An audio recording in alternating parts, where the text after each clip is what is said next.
é o seguinte, você está procurando algo apimentado para assistir no streaming nos próximos dias, no fim de semana talvez.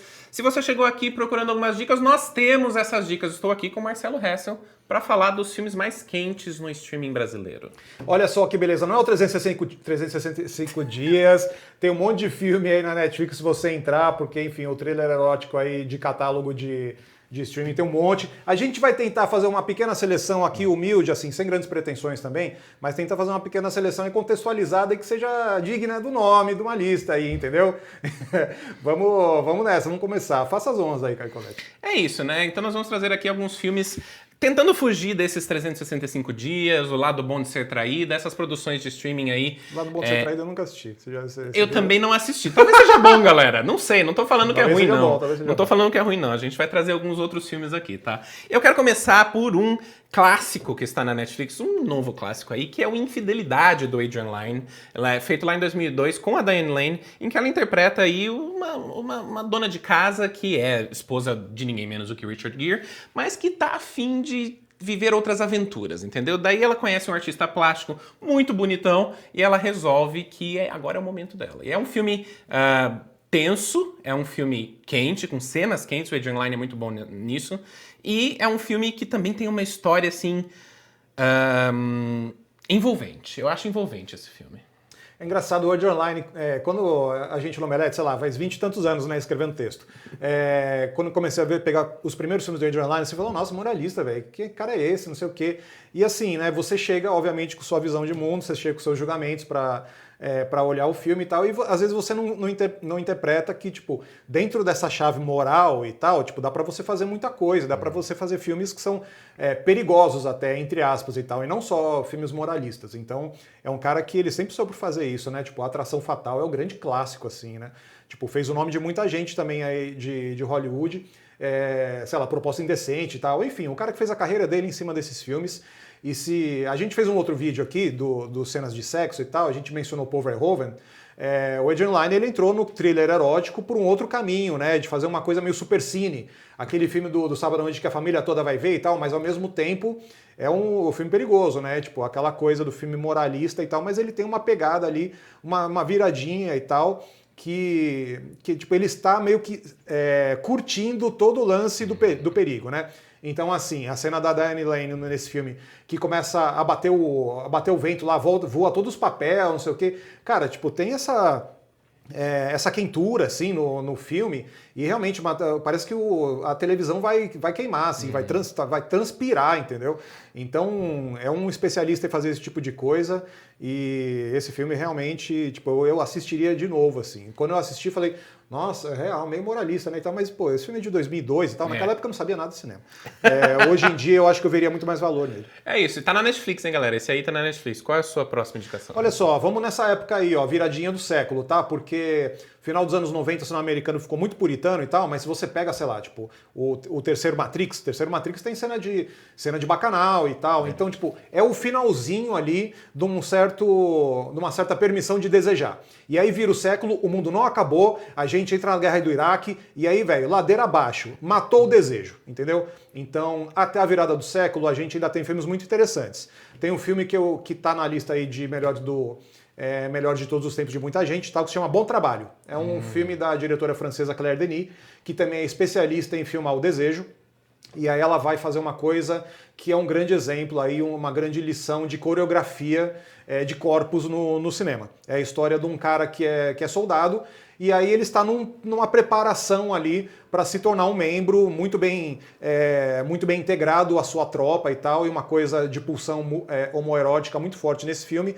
E aquela coisa de você entender, tipo, em que ponto você tem aquilo realmente é uma expressão de um desejo, em que ponto sei lá, a expressão do nacionalismo, patriotismo, de uma ideia de tribal, né, de você estar junto com outros homens, você se entender parte de um grupo e tal. Então tem todo um lance ali de uma dança homoerótica, especialmente esse protagonista, que é o cara que é meio cadete ali, né, entrando no grupo, e o chefão do pelotão, que se você viu muita coisa francesa aí, é o cara do Holy Motors e tal, que tem a dança no final do filme. Você pega aí as cenas de dança, sei lá, tipo a cena de dança do Ex Machina, cenas de dança... Tipo, o filme da A24 sempre tem essa cena de dança, né? O Bom Trabalho tem a cena de dança fundamental, que é o finalzinho do filme. Então, se você tá interessado em coreografia e de filmes quentes, pega esse pra ver. E esse tá? Está na MUBI. Está na MUBI. Bom, eu vou trazer aqui outro filme dirigido por mulher, que é o Boa Sorte, Léo Grande, mais recente, obviamente. Sophie Hyde dirigiu Boa Sorte, Léo Grande com Emma Thompson, que é a história aí dessa mulher que tá casada há muito tempo e tal, e ela se vê meio frustrada, assim, ela se vê meio frustrada no relacionamento dela, e daí o que ela faz pra entender como se redescobrir sexualmente? Ela começa a contratar um garoto de programa que ela encontra periodicamente num quarto de hotel. O filme todo quase todo se passa nesse quarto de hotel pelas interações entre eles. Então, é o Léo Grande, interpretado pelo Darren McCormack, numa baita atuação, que vai falando com ela sobre o trabalho dele, vai destruindo alguns estigmas aí em torno do próprio trabalho sexual, né, da prostituição, e trazendo também essa visão de como reacender algum tipo de fogo, algum tipo de autoestima, algum tipo de prazer mesmo na vida dessa mulher. E ele opera meio que uma revolução na cabeça dela, assim. Eu acho que o filme só cai um pouquinho muito perto do final, quando rola o clássico desentendimento entre eles, assim. Eu acho que ali o filme se perde um pouquinho nesse discurso, mas eu acho ele muito bem feito, dirigido com controle, assim, que eu achei absurdo quando eu assisti. Parece que, tipo, o filme é muito, muito exatamente o que ele quer ser. Olha só que beleza, eu vi muita gente falar do Léo Grande nessa época que lançou e tal, meio que snobei, vou assistir. Eu adoro esses filmes assim, que são meio melodramas, no sentido de, não é necessariamente um filme para dona de casa e tal, e não também essa coisa do melodrama, vida trágica, mas o melodrama no sentido de, olha, tipo, as mulheres, elas também desejam e podem desejar de maneiras muito específicas e tal, e os filmes dão conta disso no melodrama, mas aí entra nessa chave do melodrama erotizado e tal, tipo, eu acho massa, velho. Pra mim, assim, não só nesse tipo de tema, mas no filme erótico no geral, pra mim o melhor filme do século tá, exagerando, né? Mas não o melhor, mas assim, nessa chave assim, melodramática e tal, de adaptação literária, pra mim o filme chama Lady Chatterley, uma das várias adaptações aí do amante de Lady Chatterley, mas é do ano de 2006, dirigido pela Pascale Ferrand. A Pascale Ferrand é uma cineasta que, assim, ela não é conhecida como, nossa, é a grande cineasta do erotismo e tal, assim como outras diretoras que são contemporâneas dela são. Mas ela faz uma coisa muito sensível no sentido de, olha, vamos contar aqui de novo a história de Lady Chatterley, que é uma história clássica de erotismo, né? Tipo, Lady Chatterley, ela tá vivendo sua vida de burguesa lá, numa mansão, muito chateada com tudo e tal. O marido tava lutando na Primeira Guerra, volta, e, mano, coitado, ele voltou todo fudido da guerra. Ela não sente mais tesão por ele. Então ela vai achar o tesão dela num exemplo de virilidade que é o caçador da fazenda. Então, assim, tipo, é aquela coisa clássica de romance barato, né? De romance barato que você compra na banca, né? Que tem o Fábio na capa, aquele cara com o peito todo encebado e tal. Enfim, mas aí no caso de Lady Chatterley, ela pega todo esse lance que é um romance barato, de literatura erótica, e ela transforma numa coisa muito sensível. O filme é estrelado pela Marina Hantz, e tem 2h40, sei lá, 2 horas e tanto, que é o tempo que leva para ela se aproximar do cara, deles meio que tipo se conhecerem, tem todo um flerte, tem toda uma coisa erótica de como a Pascale Ferrand filma a atriz, tipo, de gestos e de rosto e de semblante, tentar reagir ali a uma situação do perigo e tal, e do proibido, e para mim é um grande exemplo de cinema erótico. Esse filme é assim, tipo, tem que estudar na aula de cinema. E esse tá? Esse tá no Reserve Movision, se eu não me engano. Esse tá no Reserve Movision. Eu não falei, mas o Boa Sorte, Léo Grande também tá na Netflix, tá, galera? Eu vou trazer aqui, já que a gente tá no pique de falar dos filmes sobre sexo dirigidos por mulher, eu vou trazer Baby Girl, que saiu ano passado. Agora está no Prime Video, da Halina Regev, com a Nicole Kidman aí interpretando uma CEO que cai de amores por um estagiário, né, interpretado pelo Harris Dickinson. Sempre esse lance de classe, né? Sempre tipo, esse lance. Até lá muita coisa de classe, enfim. E é isso, e nesse sentido também é a inversão, né? Porque é a total. CEO e o estagiário, né? Uhum. E também tem a coisa do fetiche nesse filme também, porque o que leva ela a, enfim, começar esse relacionamento com o estagiário é o fato de que ela esconde essas proclividades, assim, sadomasoquistas que ela tem dentro dela, inclusive do marido dela, interpretado pelo Antônio Bandeiras. E esse cara meio que chega pra satisfazer essas fantasias. Ele demonstra que ele tem uma afinidade com isso, em alguns gestos bem sutis, assim, e ela cai nesse caso extraconjugal, assim. É um filme que eu acho que lida com a sexualidade de uma forma bem... Apesar de não ser explícito, ele é franco, no sentido, olha como essas duas pessoas estão construindo essa relação através do sexo. Tem a cena que eu acho que já virou clássica, que é uma montagem de várias noites que eles passam juntos ao som de Father Figure, do George Michael, excelente escolha. E eu acho que... Eu gosto muito de Baby Girl, principalmente porque... Não só através do sexo, mas porque a Halina Reijn, ela faz esse filme baseado em, tipo... Onde estão os personagens e quem tá dizendo o que pra quem, no sentido de onde estão os corpos deles, entendeu? Tem cenas em que, tipo, eu fiquei impressionado quantas vezes alguém virou pra alguém e falou, senta aí. Caralho, senta aí, vamos conversar. E tem essa coisa, entendeu? Eu vou te controlar onde tá seu corpo, porque eu preciso estar no controle da situação. Gosto muito de Baby Girls, tá no Prime Video, galera. No Prime Video, muito bem. Olha só, a gente está tratando de filmes aqui que não necessariamente falam da coisa quente e do sexo como tema, mas também do jeito que é filmado e tal. Tem um diretor que, obviamente, é conhecido por isso, não só como tema, mas também como a forma que ele filma, que é super sensual, que é o Wong Kar-wai.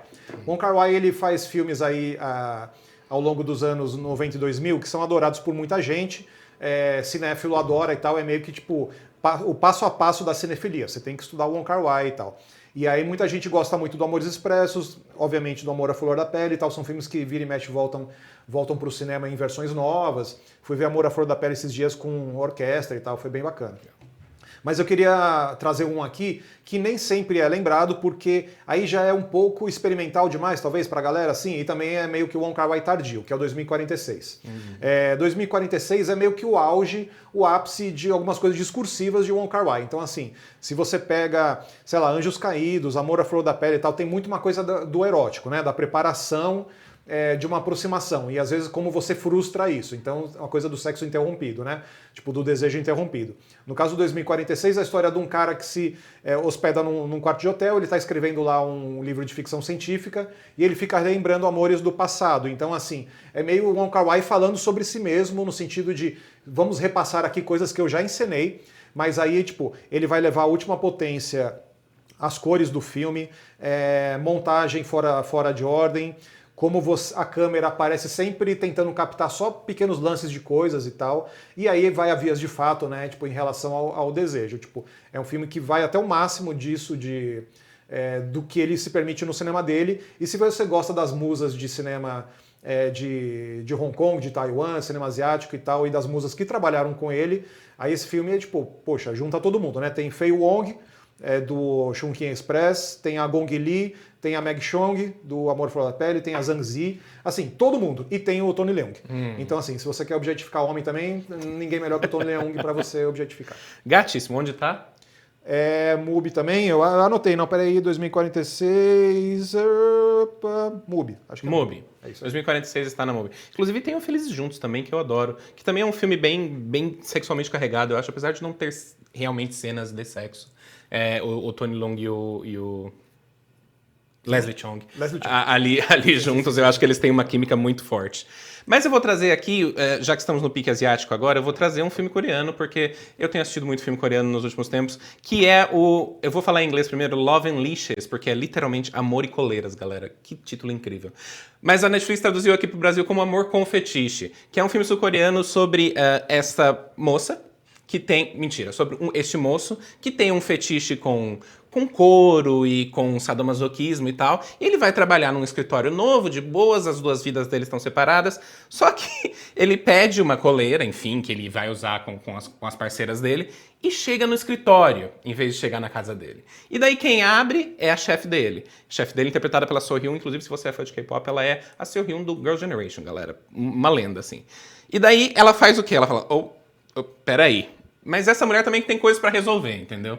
Então eles vão caindo ali num caso de amor. E o que eu gosto desse filme é que ele devolve, tipo, uma alegria pra sexualidade no cinema que eu acho muito rara, entendeu? A gente fala muito de thriller erótico, a gente fala muito de drama erótico, fala-se pouco de comédias eróticas. Esse aqui é uma comédia romântica erótica. E são cenas, assim, principalmente pro padrão do cinema coreano comercial hoje em dia, ousadas, assim. Eles falam não só de coleira e de couro e tal, mas de gelo e a cena o clássico da vela, da cera da vela, que também tem no filme da Madonna, né? No Corpo em Evidência. Eles trazem isso também. É um filme muito divertido. Não acho que é um baita filme, assim, 5 estrelas, mas é uma delícia de assistir. Eu acho que ele tem essa virtude de trazer essa alegria de volta pra sexualidade. Sexualidade tem que ser algo que você aproveita, não só que você vive numa angústia, assim. Aliás, eu tô gostando muito que o cinema americano também tentando redescobrir comédia romântica, assim, e eles estão tentando fazer isso pelo caminho da sensualidade.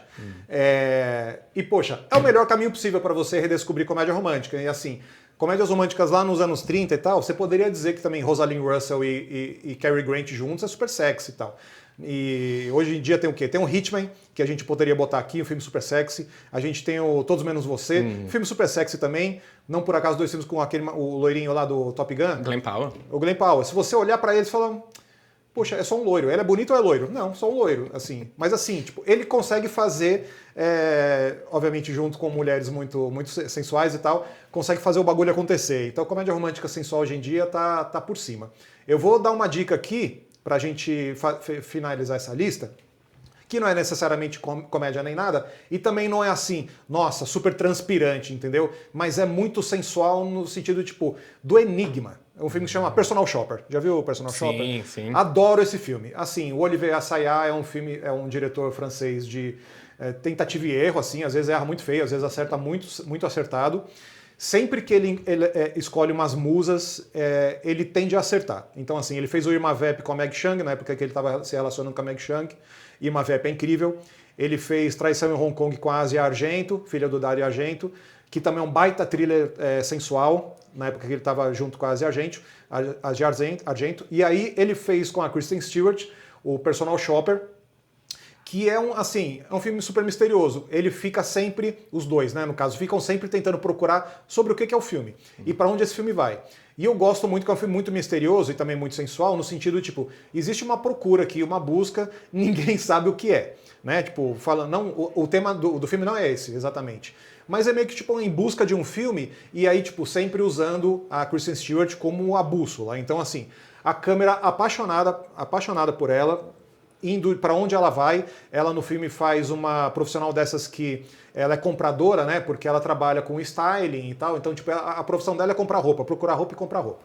Então ela vai, aí ela entra no guarda-roupa, assim, no closet, e fica olhando as roupas, aí ela prova uma ou outra, e aí, tipo, ela começa a ir andar pela cidade e ela se sente perseguida, começa a receber mensagem no celular e tal. Tem toda uma coisa ali de erótico, mas não é um negócio muito ostensivo.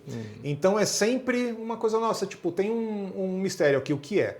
E aí, obviamente, o mistério todo no final é essa coisa do corpo, de como estamos no mundo. É meio abstrato falar isso, mas assim, vendo o filme, faz mais sentido, entendeu? Tipo, essa coisa abstrata de somos corpos no mundo, como que a gente vai se encontrar? Que encontro é esse? E o que significa realmente você ser um ser vivo, transpirante, sexual no mundo. No mundo cheio de gente, onde todo mundo se distrai com qualquer coisa. Então, ó, filme foda. O último filme foda real do Assayas. E esse filme mostra que a Kristen Stewart acerta a mão quando ela escolhe o diretor. Né? Pensa numa pessoa que sabe trabalhar com gente de qualidade, assim. Kristen Stewart é essa aí. É isso, gente. Trouxemos aí 8 filmes. Onde tá esse? Esqueci. Prime Video. No Prime Video temos Personal Shopper. Então é isso aí, gente. Trouxemos 8 dicas de filmes aí que vão fazer você ficar animado aí na sua sala, provavelmente, neste fim de semana. Mas se você escolheu outro, se você escolheu o Lado Bom de Ser Traída, conta pra gente se é bom, porque a gente não viu ainda. Mas se você escolheu outro, também conta pra gente quais são os seus favoritos, qual é aquele que você vai dar play de novo, porque você ama aquele filme. Conta pra gente. Cuckold. Cuckold é a fantasia de gostar de ser traído. Ixi, olha lá, Lado Bom de Ser Traída.